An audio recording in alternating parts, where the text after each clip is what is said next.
Welcome, everyone. I'm Laura DeFranco, the CEO of Brave Healer Productions, where we have a mission to wake the world up to what's possible for healing. And I have some pretty amazing people to help me with that mission today.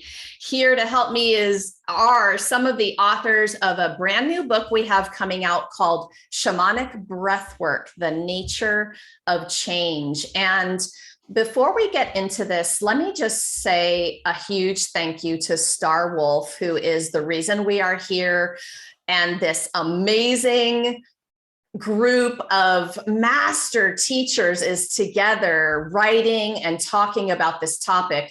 Star, we love you. Thank you so much for getting us all together in this project. And thank you for this beautiful, sacred healing container that you continue to hold for us, even in a book project. So I wanted to just say thank you to Star really fast and introduce you now to some of the amazing authors of this book project. I've got Carley Mattimore, and her co-author in her chapter is John Malan, who he can't be here with us today. So we're missing you, John. I'm sorry you couldn't be here. They are the co-founders of Aahara Spiritual Community of Venus Rising and offer psycho-spiritual workshops and travel adventures for transformation.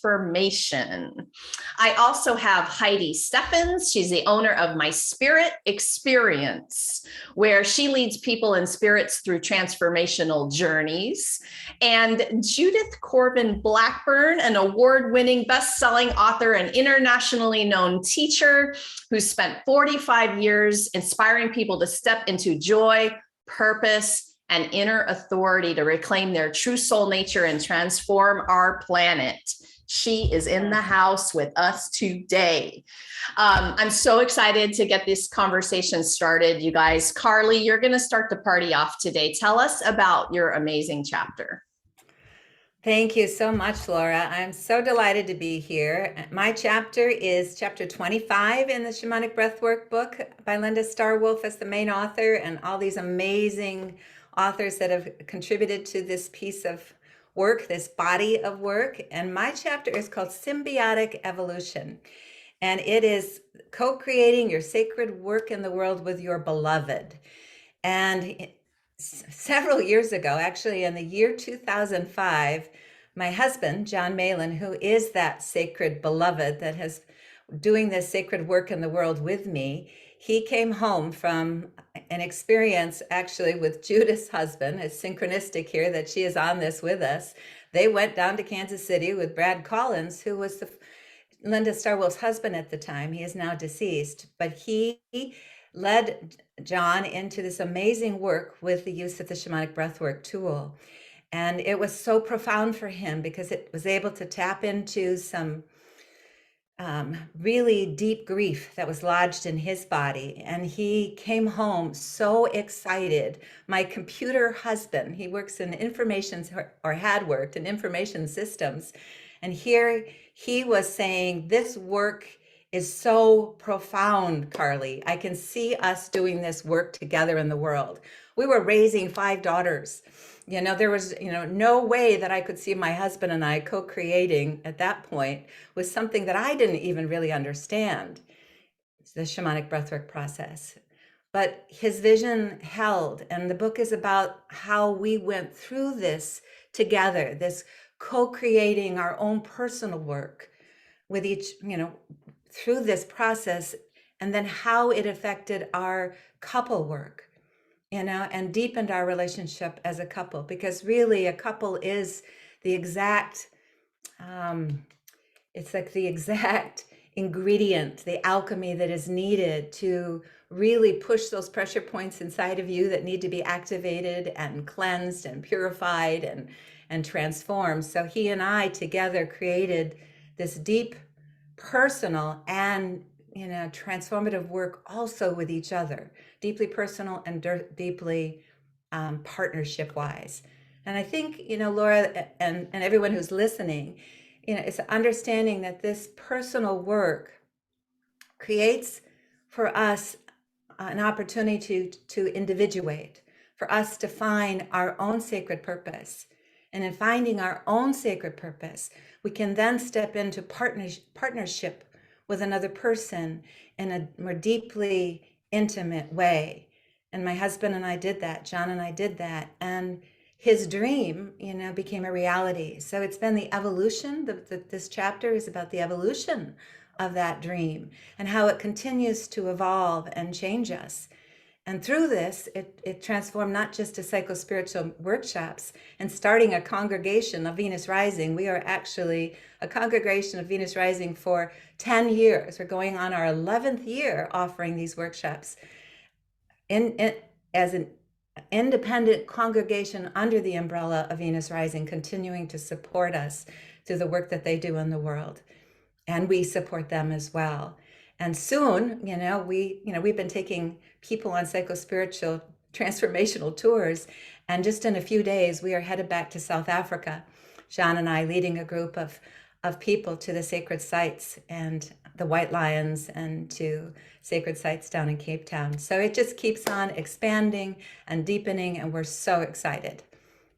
Thank you, Carly. Oh my gosh, you guys, wait until you read some of these chapters. I want to say thank you to all of you, really, just not just for saying yes to this, but for stepping up so brilliantly in the way that you share your stories and your beautiful master teachings. You can tell by what Carly has said about, you're putting some of your life's work and the stories of that life's work into these chapters, and they're absolutely fascinating.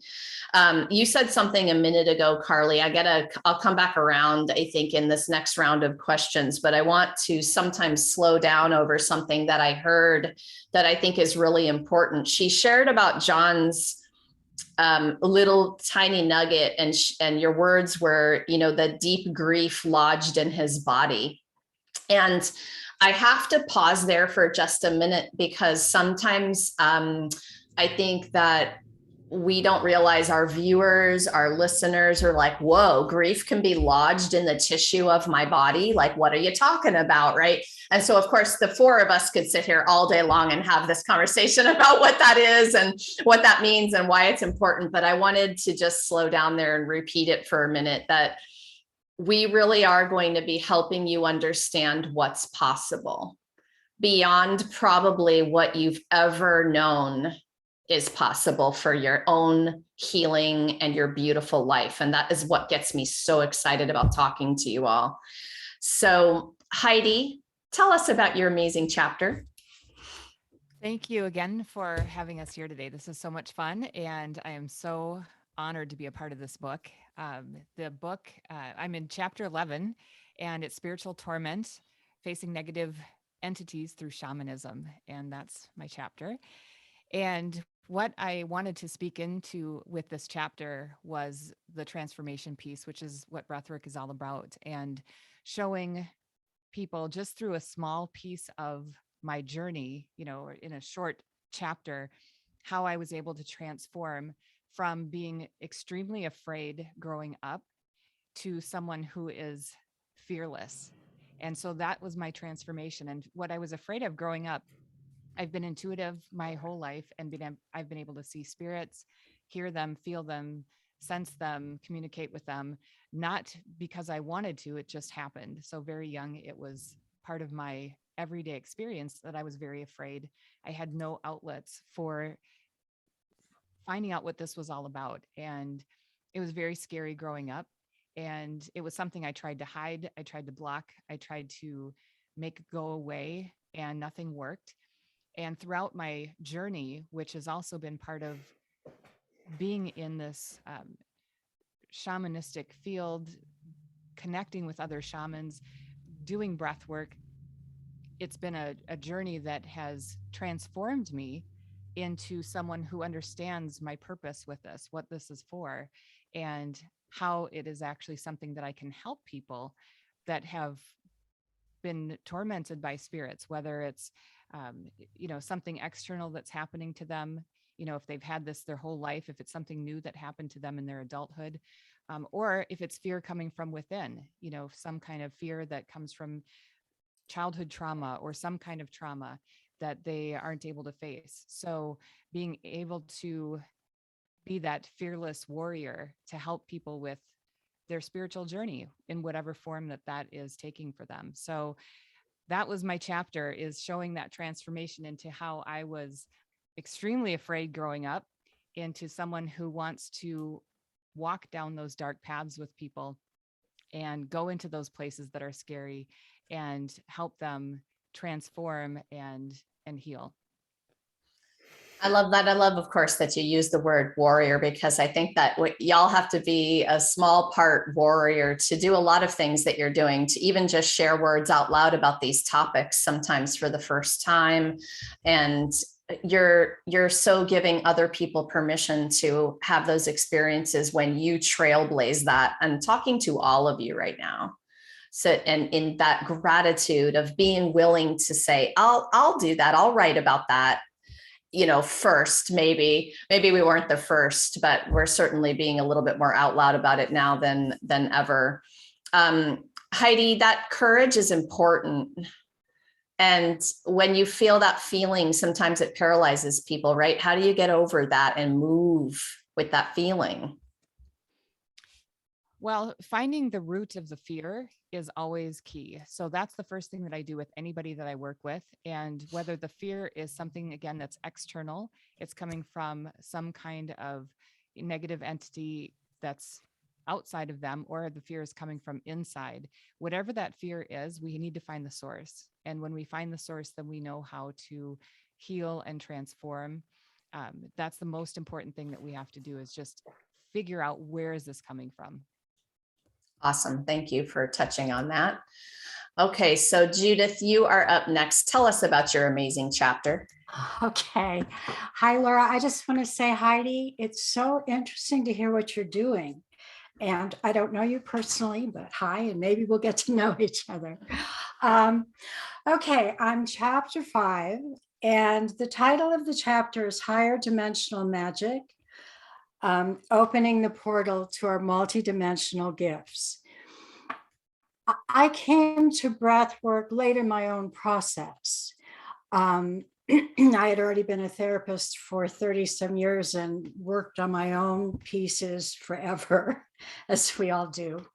So my experience with breathwork wasn't personal particularly. It wasn't part of my personal healing. When I first experienced the first formal breath work was in Egypt, which is where I met Starwolf and Brad. We were on a shamanic journey led by Nikki Scully, and Starwolf and Brad were the co-leaders. And while I had been into multidimensionality a little bit, this was back in 2005, it was just beginning to open for me. So the breath work took place in the Temple of Isis. I had had a connection with Isis since I was in my 20s, and was very excited to be there, and started having memory flashes, as we do when we go into these kinds of experiences. But the actual breath work took place early in the morning, just as the sun was beginning to rise. We'd already walked around the temple some. We're lying on the concrete floor. They brought a tape recorder back in those days. And for a half hour, we went into this journey. And I had some lovely things, which I've talked about in the chapter, go on. But the most significant thing was right at the end of the journey. The last song was John Lennon's Imagine. And we all kind of collected ourselves enough to stand up. It was a group of 40 people, wrap our arms around each other, singing. And there were 6 guards standing outside the circle. They accompanied us everywhere in Egypt. It was Ramadan, and there's a lot of, it's a taboo during Ramadan for men to touch, I don't know if it's any women, but certainly women they didn't know. There were a lot of women in the group, and Starwolf's going, join us. And they're like, we can't, it's Ramadan. And she's like, rules are made to be broken. And they all came into the circle and sang Imagine with us. And so what I realized was that the experience of this breath work wasn't just personal, it was collective. And we were holding a collective energy for the world at that point. So while I am the only one in the book that's not a breathwork facilitator, every time I do a multidimensional process, because my work is more and more about the fact we're stepping into our fifth dimensional expression. This is who we've been designed to be. We got shut down for millenniums, time to open up. I always work with someone who's a breathwork facilitator. I just finished a weekend of the Shamanic Multidimensional Mystery School with my dear friend and co-leader, Carley. So we didn't know we were going to be on this together today. And Carley brought in the breathwork piece of it, where it was about a half-hour journey, and it was amazing. This was a new group. It was global, 4 countries. And to see what happens when, we did teaching, and then we do the journey for about a half hour, and then we do processing. And what happens to the people in the collective imagery is just remarkable. So it opens these portals, and I really do believe it helps us light up this DNA that went dormant for a long, long time. Oh my goodness. I'm just like, I think that all of our authors today are taking you on this little journey. I'm talking to our listeners right now, and some of you might have never heard the language they're using right now. And you're like, what are they talking about? And I'm going to help you now with this next question, okay? Because I think sometimes us master healers and teachers, we've been so in it for so long, we're just talking about this magic like it's normal. And in our last interview, ladies, they talked a lot about non-ordinary states of consciousness, altered states of consciousness. We talked about shamanic breathwork getting you there as the vehicle of connecting with your heart. And so I wondered if, Heidi, you first on this one, I wondered if you could talk a little bit about, is that a part of it for you, that heart connection, and or what else is it about this modality? This modality of breathwork, shamanic breathwork, is very profound, as my peers here have said. It's so transformative, and it connects you with not only your heart self, but your higher self and the beings that are with us on this journey. So you have these amazing guides and mentors and angels and wise elders and whoever else is with us that wants to live our best lives, whatever that means. And so it's so important that we can connect with all of those things, the heart center, the higher self, and all these amazing magical and ethereal beings that will help us do what we came here to do. And we don't always remember what that is. And we may not know what it is until even later in life. But if we can do that process of transformation and opening up to our heart center and our higher self, there's so many amazing wisdoms that we can be connected to. It's truly transformational. So would you, with confidence, be able to say to listeners today that everybody has that posse of beings, whether they know that they're connected to them or not, like they're there for everybody? Yes. Absolutely. So even just knowing that can help people be curious. Mm-hmm, what definitely. would the next step past curiosity be if you were just saying to someone truly newbie to this world, what's next after I'm curious? What do I do? Find someone that you would like to explore this realm with. You need to find someone that you feel you can trust, because it's something that you will, when you decide to do it, you'll feel open and vulnerable. And so you want to have someone with you holding space for you that you can trust. And that would be the first thing, is finding someone that you can trust so you can start asking questions or try something, that they offer. There's so many amazing, beautiful people in this book that offer so many services that might be something that you could try, a little piece here or there, that you start getting your feet wet, so to speak, and see how it resonates and see what fits with you. Because just trying something, anything, we mentioned, Judith was mentioning a half-hour breath work, and Carley, half-hour breath work. Just a little half-hour breath work can just blow the doors off of things and show you what's possible. So it's really just try it and find someone that you can trust. That would be the first thing. I think that is really, really, really great advice. Okay, so Judith, moving over to you about this question of this modality of shamanic breath work. And again, just thinking about it being a way to connect to that higher self, the heart self. What else is it for you?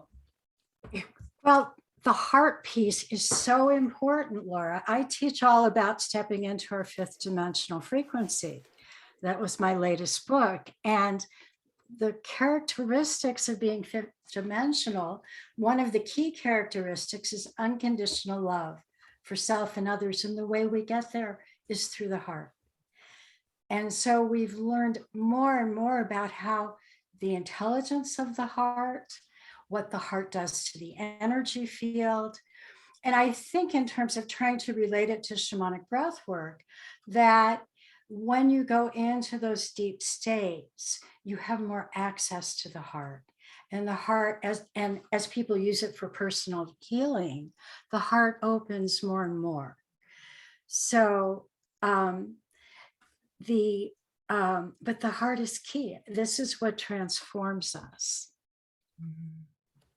Another really good thing to kind of pause on, isn't it? Like, I want people to really take a little bite out of what Judith just said and just chew and suck on that for a little longer than normal, like, because this is just such juicy stuff. Okay, you're making me want to ask you a question, Judith, and then I'm going to ask Carley for her 2 cents on this as well. It's hard to go last, Carley, I know, on this topic, but Judith, like you said something a minute ago that made me want to ask all of you, really, what if there's someone who really hurt you, like harmed you? Like, what if you've been through something with someone and you are not feeling the unconditional love? How do you, Judith, deal with that in your personal practice? I really encourage people to go into the anger, Laura. It's important when we go through any kind of violation, we have to learn how to use that energy. And it's natural if we're violated that we feel anger. Rarely did we get to express it. So I give lots of healthy techniques to put anger out in a non-harmful way to release that energy. And then the heart can open more, because you can't band-aid it up. Ultimately we want to come to forgiveness. But my experience is, for a lot of spiritual teachers are saying forgive without understanding that there's a process. And so it band-aids it instead of really helping it heal. And where breath work allows all of those emotions up. I tend to do something more directed in my psychotherapy practice with anger, but it comes through with the breath work as well. And people can scream and they can release it in all sorts of ways, safely, non-harmfully, and releasing it from the body, similar to what Carley was saying about the grief. The grief stays in the body, the anger stays. You did such a nice job of summarizing that on a topic we could talk about for the next 3 or 4 hours. So thank you for doing that so beautifully. Carley, what do you want to say about the modality of shamanic breath work and that heart connection? What is this for you? Similar to what both Heidi and Judith have shared, and you as well, Laura, emotions not processed and digested stay in the body and they stay in the energy field. And we grow up, most of us have grown up with not really understanding or given permission to share our emotions. So they have been, essentially stuck, dormant, lying somewhere in our bodies. And we get by because we're pretty resilient, strong people, and we find ways to adapt and adjust, but it's in there. I grew up with, pull yourself up by the bootstraps and just move on. That's behind you. That was the imprint in my family. And I think it has been for many people, where emotions were not acceptable because people felt so uncomfortable or didn't feel safe in being able to share these emotions. And so what breath work does is that, uses the breath and music that is attuned to the chakras, and it takes you through the frequency and the vibration of this music along with the breath and drumming, and it's a whole process that Linda Starwolf has developed that supports one in going safely, held in a container with a breathwork facilitator that they trust and have a relationship with, so that they can go to the places that they're ready to go. So using the breath to hyperoxygenate the body, it supports an expanded field so that you actually can access whatever you're able to, whatever's ready to come up. And then it can come out and you're given permission to either verbalize it or shake it out. Or sometimes you go into an inner realm and you get the pieces, in an archetypical kind of dreamlike pictorial form that you then, because the second part of that is that you have an opportunity to process this, because that's another important piece of the breathwork journey, is that you process it so that you get a chance to express it out loud and receive any feedback that might be helpful to support you in your understanding and integration and processing. It changes one's field when you do a breathwork. It moves energy. And when it moves energy, then we're having to reconfigure it and find a new way of being. And I just want to add one more thing, because I think it's also an important part of that, that trust relationship with somebody that's doing it with you, is that you can access things that are more difficult to access with the senses. And Heidi's spoken this a little bit, because the sight and what we think and believe about our world is limited, because what we see is the most, or is the least accurate sense of our body. So there are so many other senses, and that one has sort of remained dominant. So we can't really access all of these other understandings, or it's more difficult. I think the one that probably is the most difficult one is that heart. And I just want to say that part too, because I forgot to mention the heart piece that you asked. It's the heart that begins to open, because that's the one that's demanding us, because it's the integrator. It wants us to feel that love and to, receive that love. So. Oh my goodness, you said so many important things. What we see is the least accurate sense in our body. I hadn't heard that before, and I get what you're saying.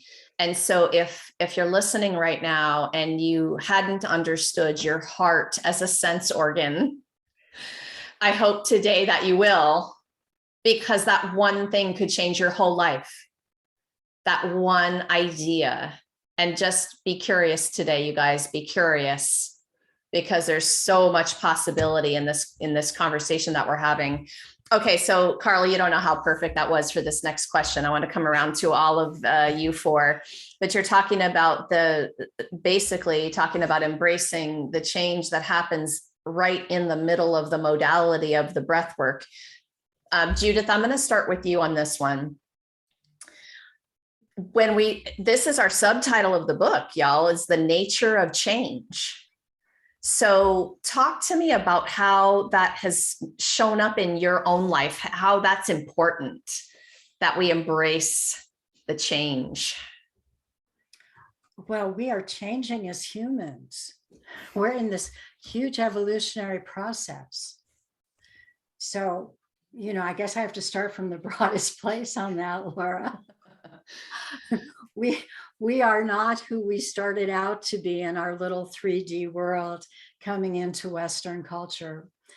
And breath work is one of the modalities that really facilitate that evolution and facilitates it quickly, because it gets right to the heart of the matter.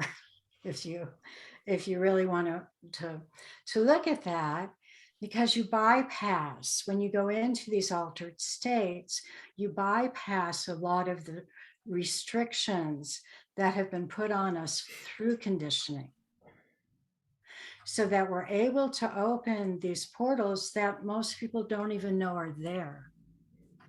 And that's when true change happens, is you're not changing within a narrow context.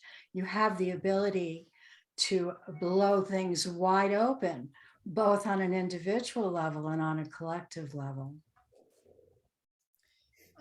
You guys, if you ever looking at me and I'm looking down, scribbling furiously, that's what I'm doing, taking notes on some of the things you guys are saying. It's totally brilliant. Thank you, Judith. Sure. Carley, what would you add in terms of the nature of change? How's that shown up in your life? What matters about that?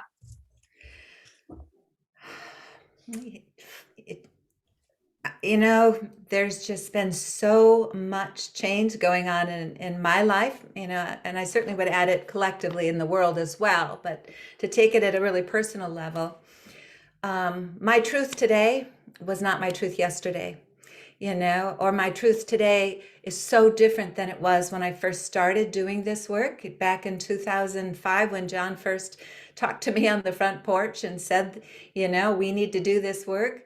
How I have seen the world and understood the world has so transformed. And really, it's been an opening of my heart. And I want everyone to, to know that that's really what happened, is that my heart continued to open. And I had no idea that my heart was so constricted and shut down from all of the traumas that I had experienced, and my husband as well, John, had experienced. And doing this work, our heart really began to open and access love at a deeper level of understanding, that it's both the dark and the light, the struggle and the ease. All the things are so important. And the motto that Linda Starr-Wolf put out on the spiral path and the cycles of change is so vital to how I understand and be in the world right now. Understanding that it is the constant death and rebirth process through the elements of water, earth, fire, spirit, and air. I think there's probably no time like right now, this time in the world, where people might be struggling with all that's been happening around us. Man, that's a capital A, all, isn't it? So much going on, but embracing this idea and this way of looking at things can, I don't know, it makes me feel more calm. It makes me feel more grounded. It makes me feel more at peace. Yeah. What else did you want to say about that?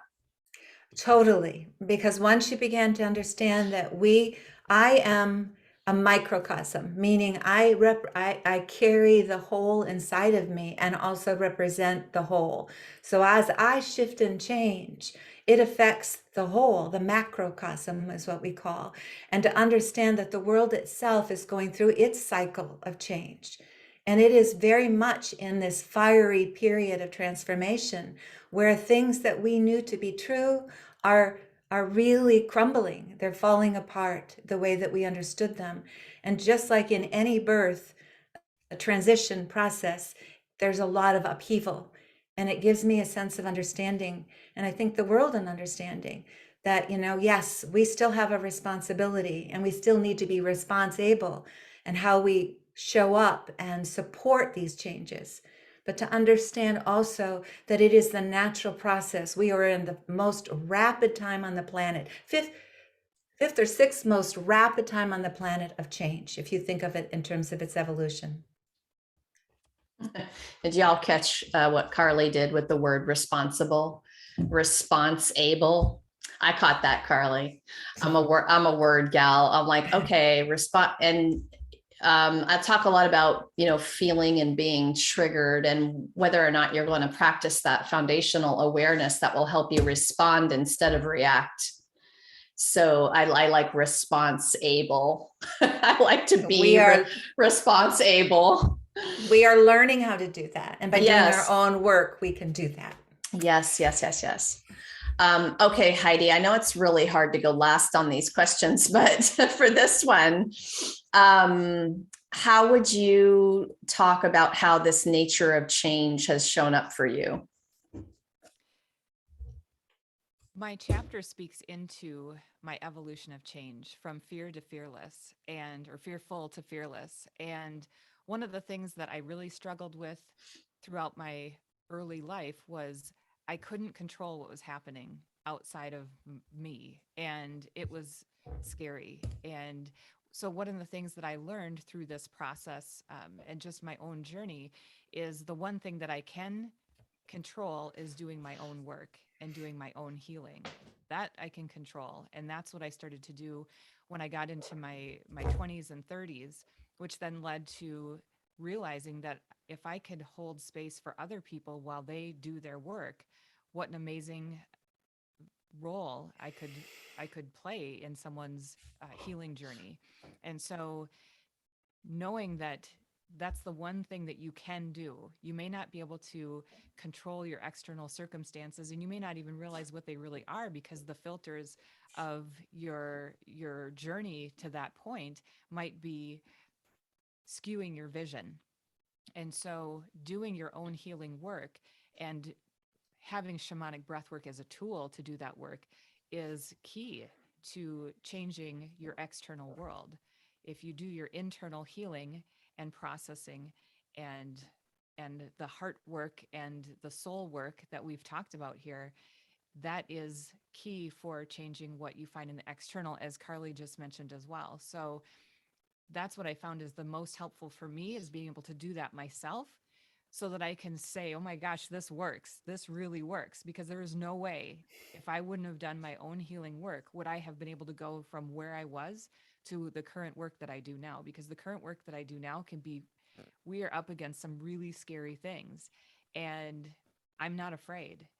And I won't be afraid. I will walk with anybody through whatever they are going through every single time. And there's no way I could have done that without doing my own healing work first.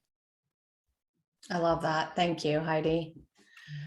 So I've got a wrap-up question for all of you. And in a project like this, where the title of our book is Shamanic Breathwork, it would be really easy for you all to just answer with, well, I would take a breath. But I'm going to challenge you to answer, I would breathe and then fill in the blank. And the question is, Carley, you first.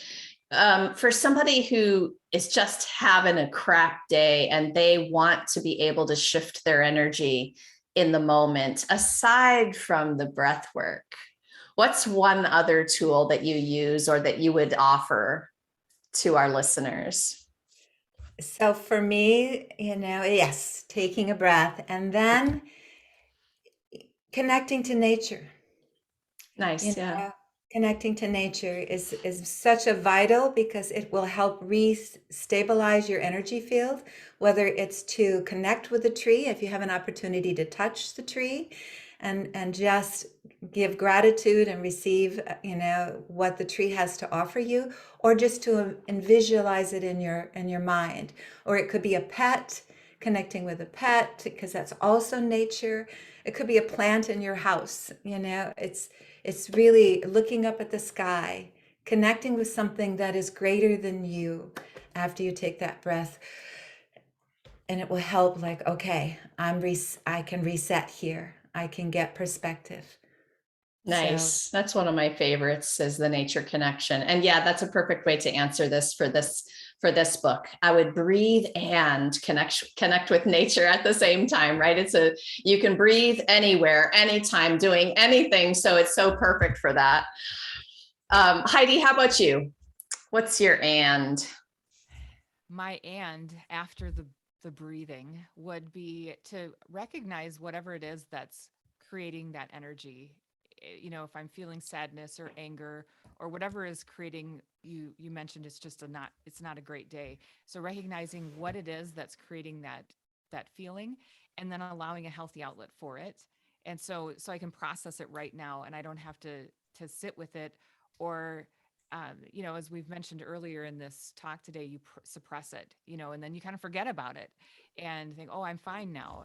So just being present with whatever energy it is that you're feeling, and allowing a healthy outlet for it as soon as possible. So whether you need to have a good cry, or punch a couch cushion, you know, because you're feeling angry, or, you know, go outside, like Carley said, and connect with a tree so you can feel grounded, because maybe you're just feeling too disconnected and can't focus, you know, whatever it is, being present with your feeling and allowing a healthy outlet or expression for it as soon as possible so that you don't carry it with you.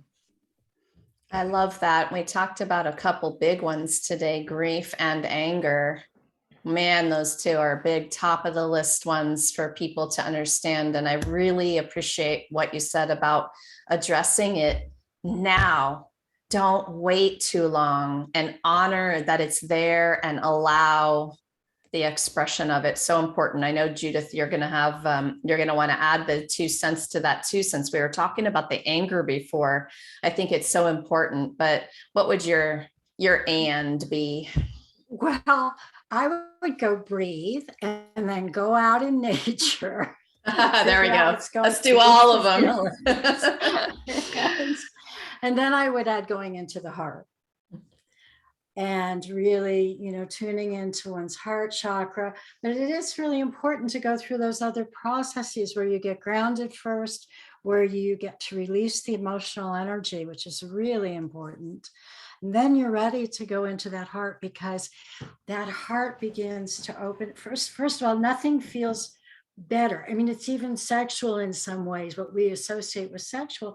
When that heart is open, it's the pleasure sense of it is amazing. And it creates not just a good feeling in one's own body and psyche, but to be shared. And, you know, that sort of generosity of heart. So that's how I would sum it up, Laura. But if we had 5 hours, it would be a different conversation. I think generosity of heart is a beautiful place to pause this. Ladies, thank you. Amazing author, master teachers. Thank you so much for being here and for sharing your wisdom today. Thank you so much, Laura, and Heidi and Judith. So lovely to be on this with you. Ditto.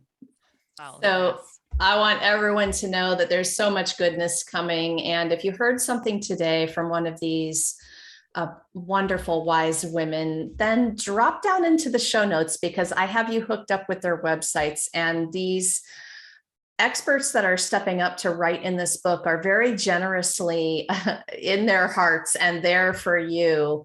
And they are up to some awesomeness, you guys. So go click on their website and find out about what they're up to in the world. So many amazing offers and services and adventures that you can take with them. So I hope that you take that step and go learn more about each of our authors.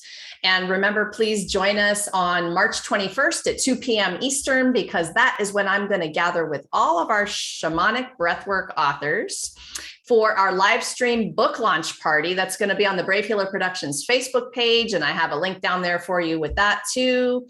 And of course, if you're listening after March 21st, well, that means the book is ready. It's on Amazon and you need to hop over there and grab your copy. I cannot wait for you all to read the amazing, brave words that these authors have shared with the world. Lastly, today, everyone, remember, your words change the world when you're brave enough to share them. So it's time to be brave. See you next time, everyone. Thank you, authors.